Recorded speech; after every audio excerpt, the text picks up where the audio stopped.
Hey guys, Ty Streetman here from Biotopia Thai, and I've got a really exciting project that's happening today, and it's happening with two of my friends here. I've got Tom Ryan, renowned aquascaper and all-round good guy, and behind the camera, we've got Anthony. Anthony, what's your last name? Hunt. Anthony Hunt, who has been doing lots of videography for Aquarium Gardens and is a very good friend of mine, even though I've forgotten his surname, and is filming for us and is going to be helping us plant this tank, which is my latest project and obsession and money pit. This is a 220 by 60 by 50 centimeter tank. It's 594 litres. I got it off eBay, custom made by Aqua Expert here in the UK, and they delivered it for me, and a handyman built a quite simple cabinet system and a top system. I've got three version 1s, the 88 solar RGBs up here, and I am going to put a light background on. A handyman Jacek is building one for me that would fit this tank. In the meantime, I've just put some light ground transparent foils on the back with some white card, and there's LED strips on the back, and it works quite well when the tank's lit up, so you'll see that. As you can see, the tank is already full of substrate, which is from the 2-hour Aquarist. They sponsored me 90 kilos of substrate and sent it from Singapore in 2 days, which was insane and very, very generous. That substrate, you're meant to do a dark start. So this is where I'm going to tell you, you tell us what a dark start is, Tom. Yeah, sure. So dark start is where you cycle the tank for 2 to 3 weeks, basically with the lights off, CO2 off, filtered running, obviously water in the tank. And the idea is you get the biological maturity of the filter and the substrate. It also allows it to leach ammonia, nitrite, etc. And so when you do come to plant it, in theory, it should all be cycled, and you should have no ammonia in the tank, so you don't need to do like the daily water changes, etc. All right. So this is why there's some water in here. So we've got 90 kilos of the Feast substrate from 2-hour Aquarist. So huge thank you to their founder Dennis Wong for sorting me out with that. And we're using ADA Congo gravel, which mine came from Horizon Aquatics, and I use that at the front and on the ends. Now, the brief, I've talked about this with Tom, is I wanted to do a nature aquarium with the emphasis on nature. Something that looks really natural, reminds me of some of the habitats I've explored in Brazil. So quite a grassy scape, lots of plants flowing in the current, a selection of different tetras going in there. Hopefully some quite rare plants like carpeting lilies, like Nymphaea gardneriana, some other really cool lilies. Currently has a blue background that may become green at some point, but fitting one is quite a challenge. There's not a lot of room back here. But I'm so excited about this project, and lots of different people have been involved. Dave Pierce of Aquarium Gardens have been really helpful in making it easier for me to purchase things like an Eheim 1200T filter, a massive filter, and then I've got another Eheim filter on here, CO2, that's all hidden down in the cabinet. And today we are planting and setting it up, and probably getting some shrimp in there because the filters are actually mature, so we can get some shrimp in. I've got some shrimp coming from the shrimp factory, courtesy of James, the owner, who's very kindly sponsored me a bunch of Amanos, because a tank this size, you need quite a cleanup crew. And my last shout out is to Beta Mahatvaraj of Mean Karan. If you haven't checked out his YouTube channel or Instagram, Mean Karan, he does Indian fishes, and so many of his videos have lots of cool species, and also planted habitats, which will give you inspiration for doing things like your own nature aquarium style display. So I've talked quite a lot, and I think we're just going to get on and start doing things, but we will be talking as we're doing it, explaining what we're doing, and hopefully you guys will like the end result. Sounds good. All right, awesome. Let's get on it. So we have put in our main hardscape, our wood, and a couple of the rocks. We spent quite a while, about an hour and a half or so, deliberating over how it's going to look and what the wood is going to be doing, the sense of flow of the scape. We're going to have the strongest current is going to go that way, and a weaker current coming from here. So the biggest part of the planting is over here. There's another stand of plants here. There'll be foreground planting here. What we wanted was something that looked really natural. Maybe there's an old tree that's fallen into the water, it's starting to disintegrate, it's sort of falling apart, plants are growing around it. We didn't want it to look too contrived. We've got areas of sort of nice curves, but then broken up with a bit of tension by sort of branches coming through. We've got bits of detail with smaller pieces. This bit on its own sort of suggests again that maybe this old tree structure is starting to fall apart. Some of the wood's covered in horrible glue marks. Don't worry about that. I'm going to cover it with moss, which is what it was originally covered in. And yeah, I'm really, really happy with it. What do you think, Tom?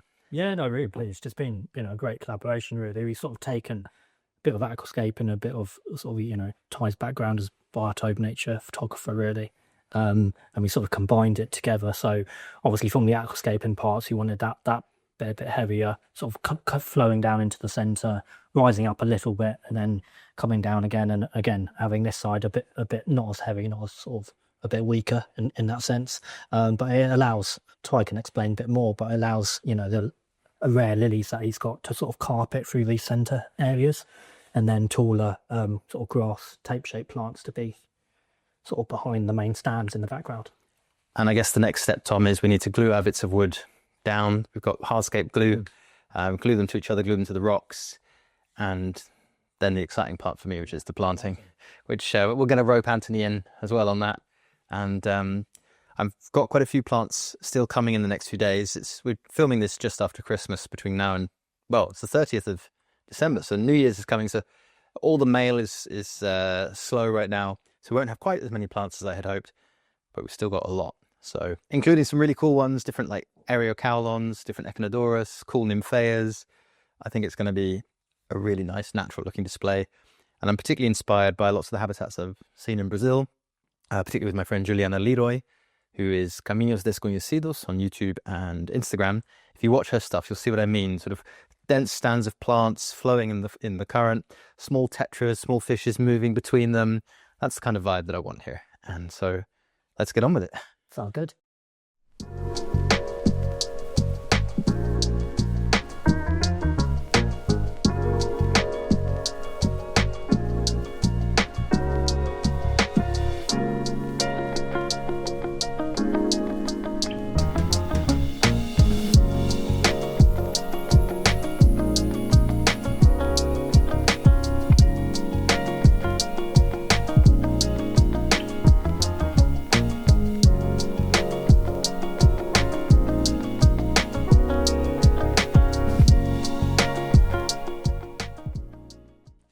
All right, we're doing our planting now, and are we filming? We're up here, yeah.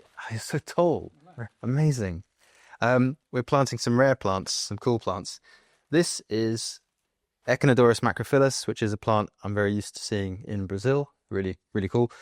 I've had loads of it from Wildwoods World of Water in Enfield, and over the years I'm now down to one specimen. So don't kill it, Anthony. And I'm hoping it'll come back and be revived nicely. But yeah, Anthony's in charge of planting it. He's been doing all this filming, so he's going to plant the. Where do you want to do it? I think if we planted it here, what do you think, Tom? Yeah, just off center of that third. Yeah, a bit further to the right. Yeah, there we go. Yeah, and quite deep down. Put it a bit easier with hands. Yeah, if you need to use your hands, use your hands. Don't fall in. And that's sort of the main feature plant in that part of the tank. It's our biggest plant, broad leaves and everything else around it. My job's done. Your job's all right, and see you later. This one? Yeah, so this is Echinodoros debens. This is from, I think I got this one from Aqua Essentials, actually. It's quite a nice plant. Again, it's a species I have seen in Brazil, in the San Francisco basin. And it gets these long, narrow leaves, which should flow very nicely in the current. And I'm thinking perhaps plant that just behind and a bit closer than the Echinodoros macrophyllus. So it's sort of properly being hit by the flow. Bit behind. Yeah. To the right side. Yeah, and then maybe kind of bit towards the front. There you go, yeah. Right. So those are our Echinodoros, and what I would suggest, if I plant this front, one of you guys wants to start planting this end, one wants to start planting the middle. I can do the middle, yeah. Yeah, and you happy doing that? Done right hand. Okay, and if you have any doubts or questions, just Sounds good. tell me. And so I'm going to plant some Persicaria SP Portovello, which is a really, really nice plant. Going to plant that in the front here, where it'll get lots of water movement. And should Go ahead. that is the Vallisneria nana, which we don't need to use all of, but we can sort of plant it here and there. It grows quite tall. Sort of, yeah, maybe one or two in the foreground as well, sort of, but quite spaced out. We'll put a few there, one or two in the middle, maybe one or two here. They sort of add some height to the display. That's Portamagetta guy, right? That's Pertamageta gayi, which is I say that to the end. pretty cool, but We'll mix it in.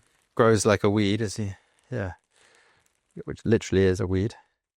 I'm now planting this Madania Kazak, which is really cool. Sorry, not Kazak. Madania Engelsei, which is the cool version, which is reds and pinks and sort of creeping plant. I'm going to mix that in with the Persicaria. They're quite similar.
Okay, so we have worked really hard.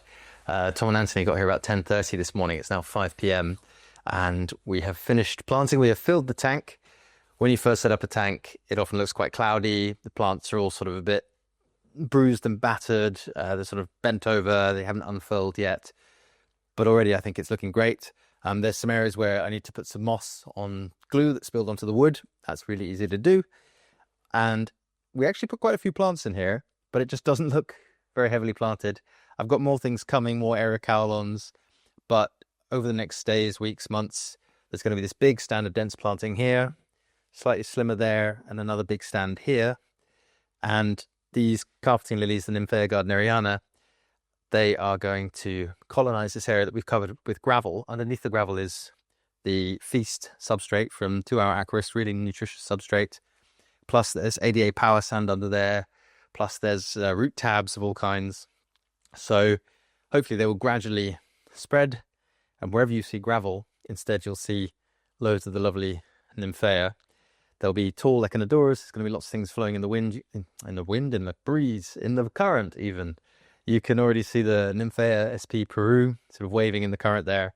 I've just got an air stone going just to oxygenate things. But I'm really pleased with it. I mean, the guys have worked really hard. Tom's put so much effort into sorting out the hardscape. Anthony's been filming everything, recording everything, helping with the planting. Complete team effort. And every time I look at the tank, I'm going to think about, here's the tank I made with my friends. So I'm really looking forward to enjoying that and watching it grow, and they'll be coming back and seeing it develop over time. We've raised up the ADA lights a bit. We've got flow coming out of each end of the tank, whereas before it was all from one direction, just to improve circulation, make sure the CO2 is evenly distributed.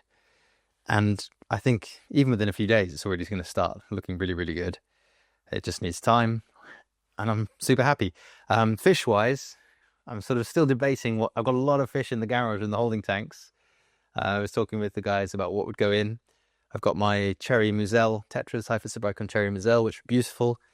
I really want to get hold of some Hyphosubaricum peugeoti, but they are very expensive, so we'll see.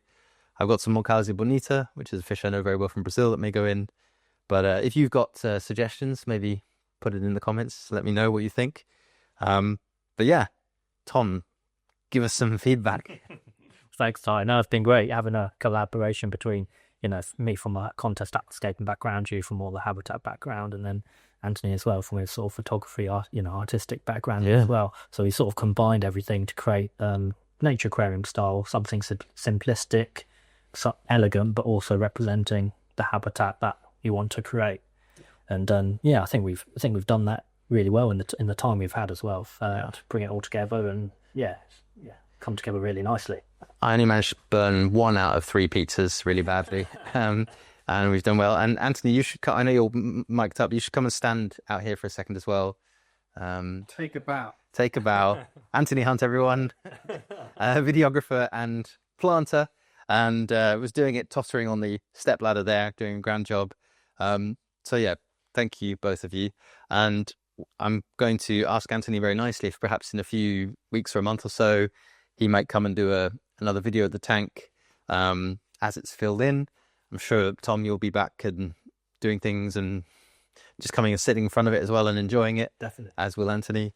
But I'm going to be doing regular video updates myself of the tank as well. And this is my biggest tank in the house. It's going to be one of just 2 really.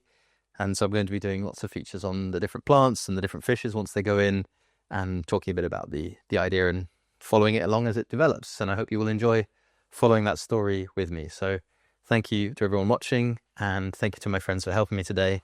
And yeah, I'm excited to see how this develops.